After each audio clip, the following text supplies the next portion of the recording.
찬양들을 드렸지만 다시 고백하기 원하네. 주님은 나의 사랑 삶의 중심 되시오니 주를 찬양합니다.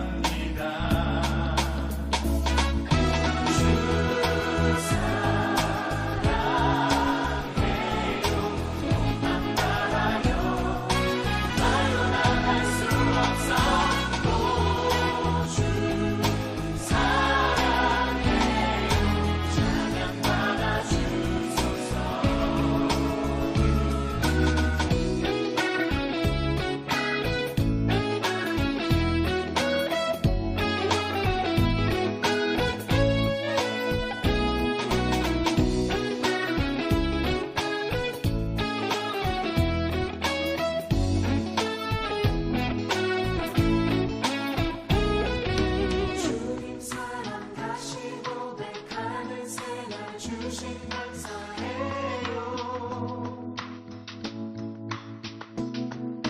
주님 사랑 다시 고백하는 새날 주신 감사해요.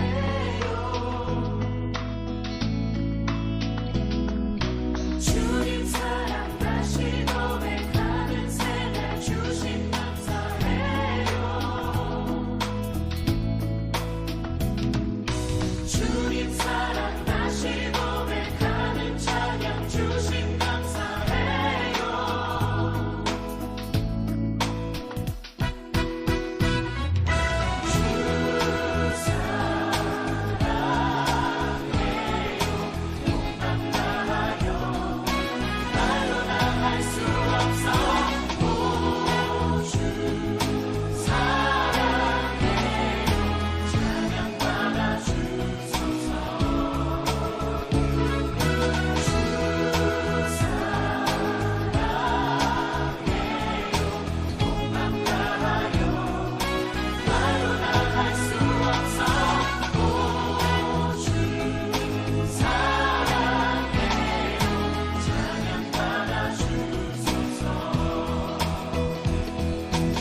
주님 사랑 다시 고백하는 찬양 주신 감사해요.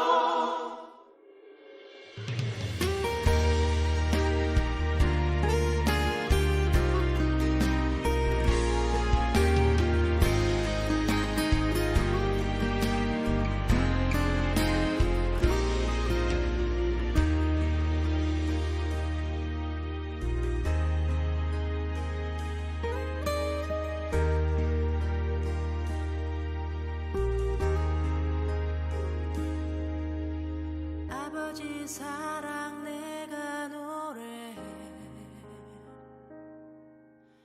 아버지 은혜 내가 노래해.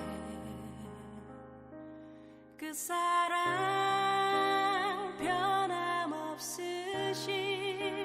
거짓 없으신, 성실하신 그 사랑. 사랑할 때 꺾지 않으시는, 꺼져가는 등불 끄지 않는 그 사랑 변함없으신, 거짓 없으신, 성실하신 그 사랑.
사도신경으로 우리의 신앙을 고백하겠습니다.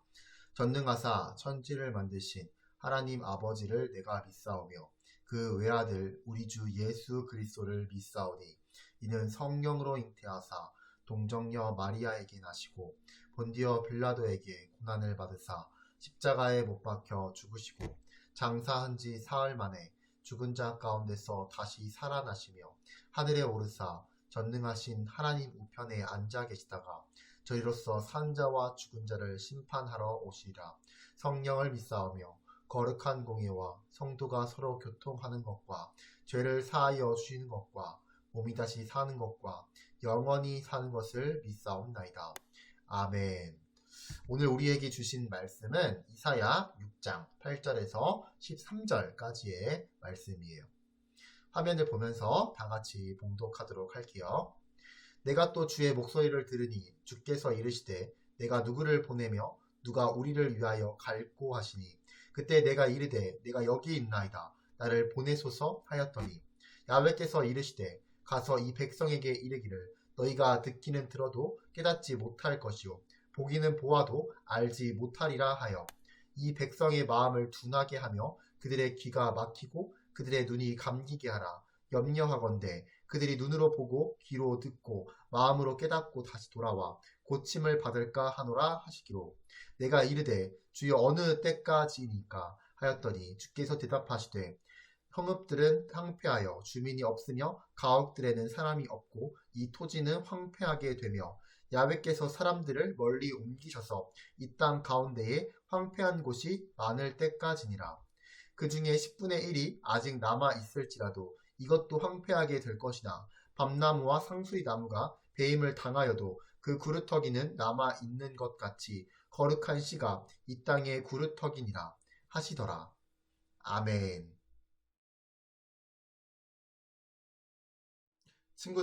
친구들은 누군가와 약속을 해본 적이 있나요? 가족, 선생님, 친구, 그리고 나 자신과 약속을 한 번도 안 해본 사람은 없을 거예요. 그런데 우리 사람이 하는 약속에는 한계가 있어요. 여러 가지 상황과 환경 때문에 100% 지키는 것은 불가능하고 심지어 금방 잊어버리기도 해요. 그러나 한 번 약속하면 절대로 잊지 않으시고 무조건 지키시는 분이 계세요. 바로 하나님이세요. 하나님께서 사람을 다루시는 방법은 약속의 방법이에요. 그래서 성경을 약속의 책이라고도 해요. 그 중에 오늘 우리가 함께 살펴본 본문은 하나님께서 이사야 선지자에게 거룩한 씨라는 약속의 말씀을 주시는 장면이에요. 하나님의 말씀은 그 시대에서 끝나는 것이 아니라 오늘을 살아가는 목사님과 우리 친구들에게도 동일하게 적용되는 말씀이에요. 그렇다면 거룩한 씨란 무엇이고 어떠한 의미를 지닐까요? 오늘 말씀을 통해 함께 살펴보도록 할게요. 이사야 선지자는 BC 739년부터 680년에 우시야, 요담, 아하스, 히스기야 왕 시대에 약 50년 동안 활동했던 선지자예요. 특별히 오늘 우리가 함께 살펴본 이사야 6장 말씀은 하나님께서 이사야를 선지자로 부르시는 장면이 담겨 있다고 해서 소명장이라고 불려요. 오늘 말씀을 통해 하나님 앞에 우리가 어떻게 살아야 하는지에 대해 세 가지로 살펴보도록 할게요. 첫째로 우리는 우리 죄를 깨닫게 하시는 하나님께 순종해야 해요. 우시야 왕이 죽던 해에 이사야는 환상을 보게 되는데 성전에서 주께서 높이 들린 보좌에 앉으시고 그 옷자락이 성전에 가득한 모습을 보게 돼요.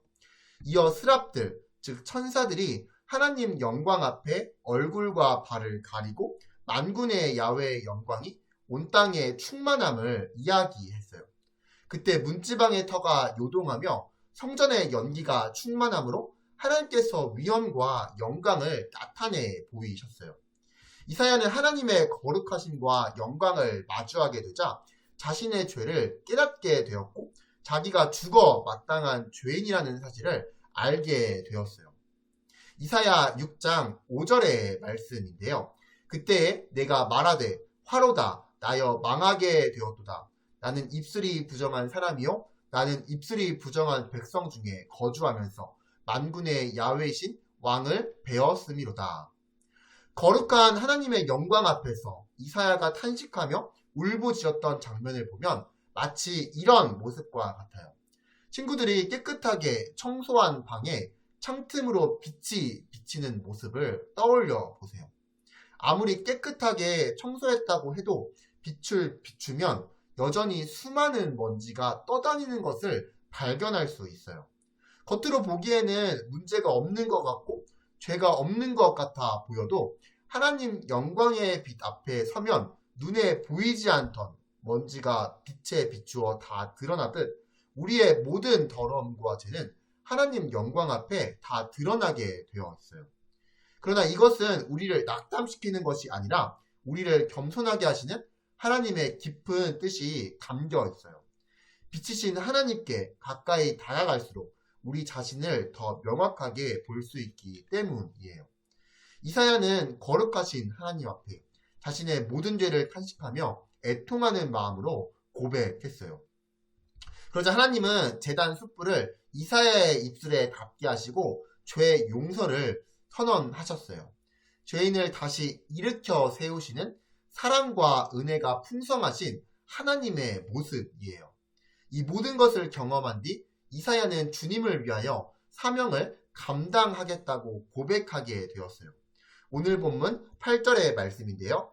내가 또 주의 목소리를 들으니 주께서 이르시되 내가 누구를 보내며 누가 우리를 위하여 갈고 하시니 그때 내가 이르되 내가 여기 있나이다 나를 보내소서 하였더니. 사랑하는 친구들, 우리 안에 있는 크고 작은 죄들을 깨닫게 하시는 하나님을 바라보았으면 좋겠어요. 하나님을 바라볼 때 하나님은 우리의 모든 죄를 회개하게 하실 것이고 하나님의 크고 놀라운 사랑을 경험하게 하실 거예요. 하나님의 사랑을 경험한 이사야는 내가 여기 있나이다 나를 보내소서라는 놀라운 고백을 해요. 이 고백은 앞으로 하나님의 영광을 드러내는 일에 자신의 모든 것을 바치겠다는 결단이었어요. 이제 하나님께서 우리를 하나님 나라와 복음을 전하는 자로 가정과 학교, 모든 상황과 시간 속으로 보내고 계세요. 하나님께서 보내실 때 머뭇거리지 말고 오직 하나님 한 분만 의지하며 순종으로 나아가기를 소망해요. 오늘 이 시간에도 하나님께서는 영광의 빛을 비추시며 누가 우리를 위하여 갈고라고 말씀하고 계세요. 내가 여기 있나이다 나를 보내소서. 이 고백이 목사님과 우리 친구들의 고백이 되었으면 좋겠어요. 그리고 우리는 하나님 앞에 또 어떻게 살아야 할까요? 둘째로 신실하신 하나님의 약속을 신뢰해야 해요. 하나님께 자신의 모든 것을 바쳐 헌신하기로 결단한 이사야가 하나님의 명령에 귀를 기울였어요. 그런데 예상하지 못한 방향으로 이야기가 전개돼요. 보통 하나님께서 선지자를 부르시고 사명을 주실 때는 이스라엘의 회복과 번영을 약속해 주시는 것에 초점이 맞춰져 있어요. 반면 이사야에게 주시는 명령을 살펴보면 백성들이 들어도 깨닫지 못할 것이고 보아도 알지 못할 것이므로 그들의 마음을 둔하게 하며 귀가 막히고 눈이 감기게 하라고 말씀하세요. 오늘 본문 9절과 10절의 말씀인데요. 야훼께서 이르시되 가서 이 백성에게 이르기를 너희가 듣기는 들어도 깨닫지 못할 것이요 보기는 보아도 알지 못하리라 하여 이 백성의 마음을 둔하게 하며 그들의 귀가 막히고 그들의 눈이 감기게 하라. 염려하건대 그들이 눈으로 보고 귀로 듣고 마음으로 깨닫고 다시 돌아와 고침을 받을까 하노라 하시기로.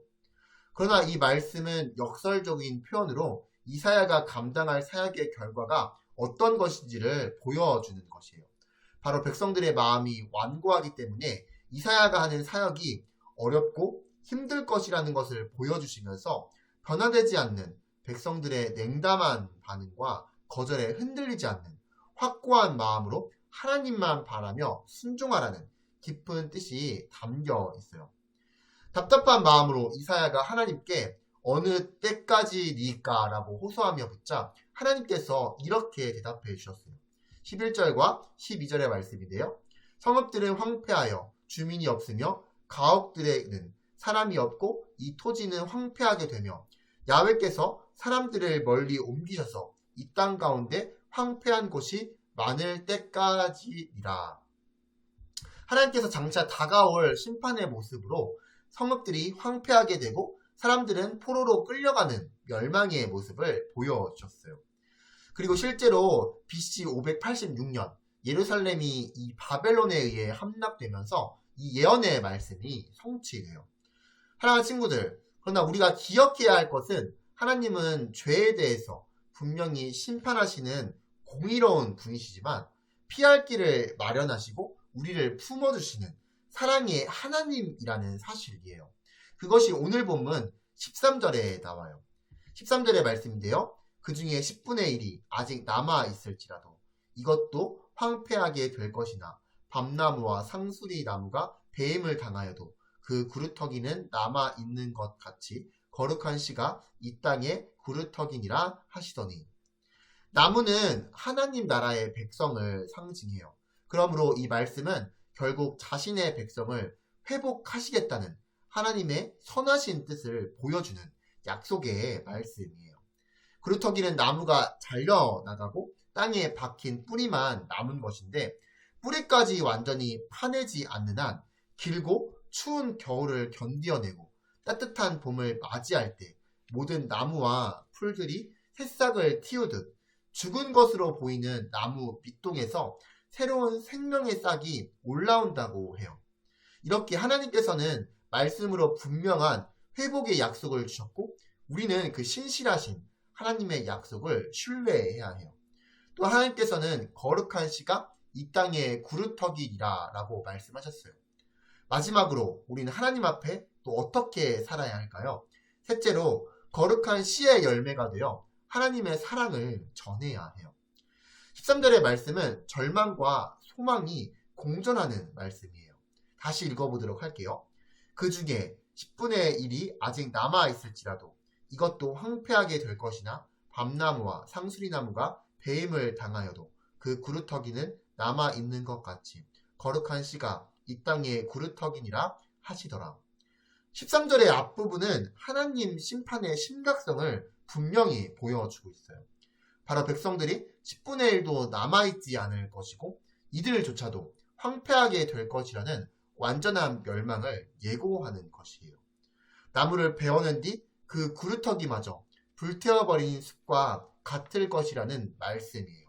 그러나 이어지는 말씀에서 시들어 죽은 것 같은 구루터기에서도 싹이 나올 수 있듯이 완전한 황폐함이 그들을 덮칠 것이지만 약속으로 관계를 맺은 하나님과 그의 백성은 절대로 끊어질 수 없다는 것을 보여줘요.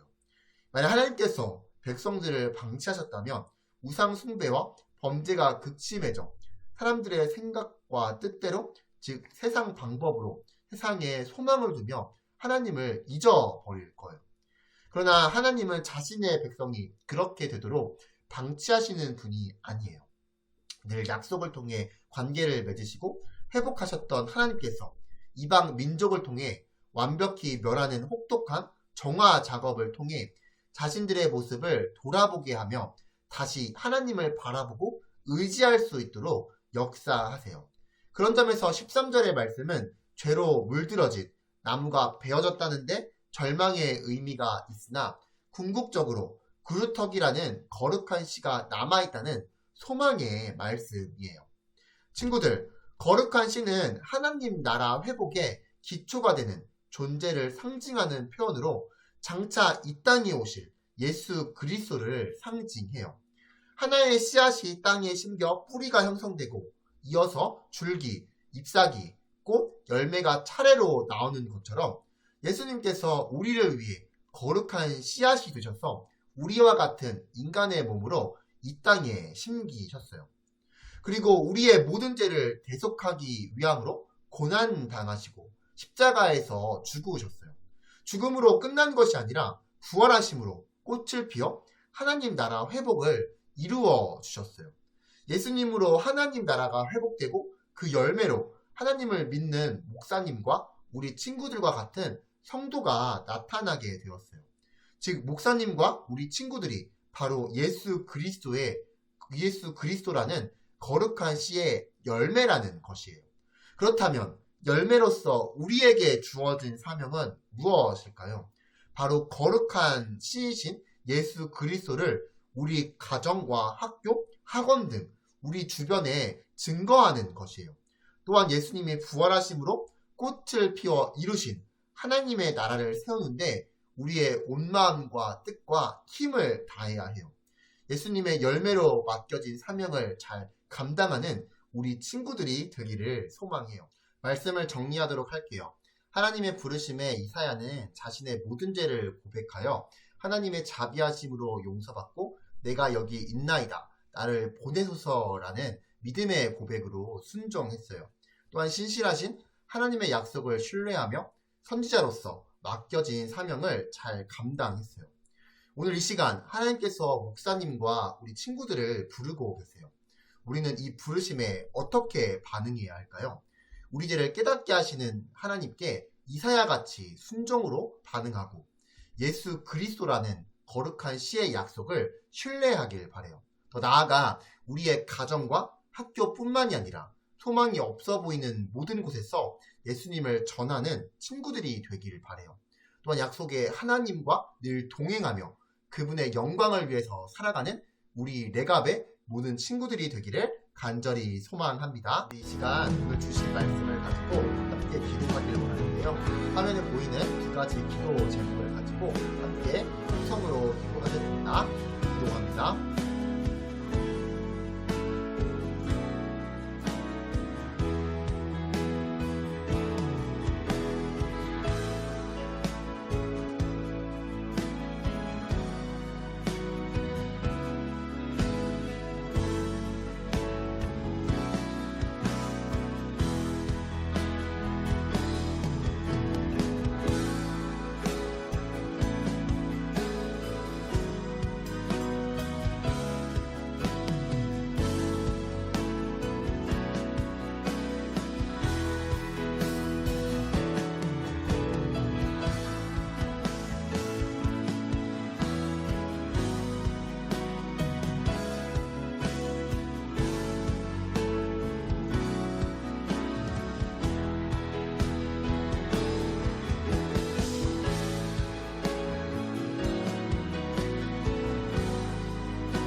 사랑이 많으신 하나님 아버지, 주님의 날 다시 예배드리게 하심에 감사드립니다.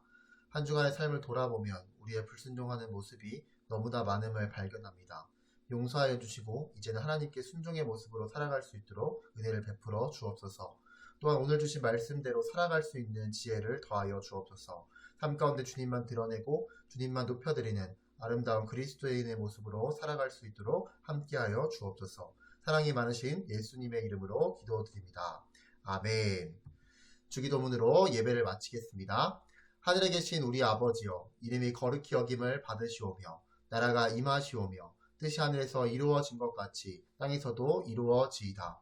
오늘 우리에게 일용할 양식을 주시옵고 우리가 우리에게 죄 지은 자를 사하여 준 것 같이 우리 죄를 사하여 주시옵고 우리를 시험에 들게 하지 마시옵고 다만 악에서 구하시옵소서. 나라와 권세와 영광이 아버지께 영원히 있사옵나이다. 아멘.